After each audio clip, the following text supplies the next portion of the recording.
ఓం శ్రీ గణేశాయ నమః. అందరికీ నమస్తే అండి. తెలుగు పంచాంగానికి స్వాగతం. జూన్ 20వ తేదీ స్వస్తి శ్రీ పరాభవనామ సంవత్సర ఉత్తరాయణం గ్రీష్మ ఋతువు నిజజ్యేష్ఠ మాసం శుక్లపక్షం శనివారం రోజు పంచాంగంలో సూర్యోదయం సూర్యాస్తమయం తిథి నక్షత్రం శుభ అశుభ సమయాలు శుభ ముహూర్తాలతో పాటు నేటి మంచి మాటను ఈ రోజు తెలుసుకుందాం. వీడియోలోకి వెళ్లే ముందు ఇంకా ఎవరైనా మా ఛానల్ను సబ్స్క్రైబ్ చేయకపోతే ఇప్పుడే సబ్స్క్రైబ్ చేసి పక్కనే ఉన్న బెల్ ఐకాన్ని ప్రెస్ చేయండి. ఇలా చేయడం ద్వారా ప్రతిరోజు పంచాంగం మీకు టైంకి చేరుతుంది. అండ్ వీడియో కనుక మీకు నచ్చినట్లయితే తప్పకుండా ఒక లైక్ చేసి సపోర్ట్ చేస్తారని ఆశిస్తున్నాను. ఇక పంచాంగం వివరాలు చూద్దాం.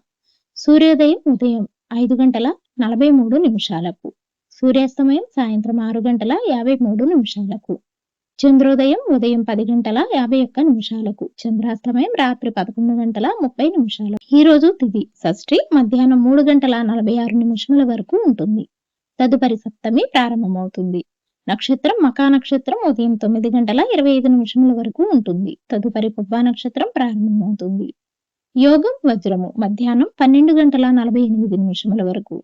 కరణం కౌలవ తెల్లవారుజామున 4:17 వరకు ఉంటుంది. తదుపరి తైతుల మధ్యాహ్నం 3:47 వరకు ఉంది. ఇక ఈ రోజు అశుభ సమయాలు రాహుకాలం ఉదయం 9 గంటల నుండి 10:30 వరకు ఉంది. యమగండ కాలం మధ్యాహ్నం 1:30 నుండి 3 గంటల వరకు ఉంది.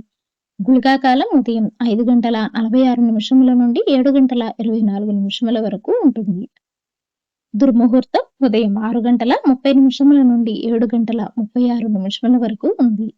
వర్జము సాయంత్రం 5:27 నుండి 7:03 వరకు ఉంటుంది. శుభ సమయాలు అభిజిత్ ముహూర్తం ఉదయం 11:51 నుండి 12:43 వరకు ఉంది. అమృతకాలం ఉదయం 7:04 నుండి 8:38 వరకు ఉంది. బ్రహ్మ ముహూర్తం తెల్లవారుజామున 4:11 నుండి 4:55 వరకు ఉంది. ఈ రోజు విశేషాలు స్కంద షష్ఠి శుభ ముహూర్తాలు ఈ రోజు కూడా చాలా శుభప్రదమైన రోజు. వివాహంతో పాటు గృహప్రవేశంతో పాటు అన్ని రకాల శుభకార్యాలకు అనుకూలంగా ఉంది. చివరిగా నేటి మంచి మాట. నమ్మకం సంపాదించడం కష్టం, కోల్పోవడం చాలా సులభం. నమ్మకం ఉన్న చోట సంబంధాలు బలంగా ఉంటాయి. వీడియో నచ్చితే తప్పకుండా లైక్ చేయండి. తిరిగి రేపటి పంచాంగంలో మళ్ళీ కలుద్దాం. అంతవరకు సెలవు. నమస్కారం.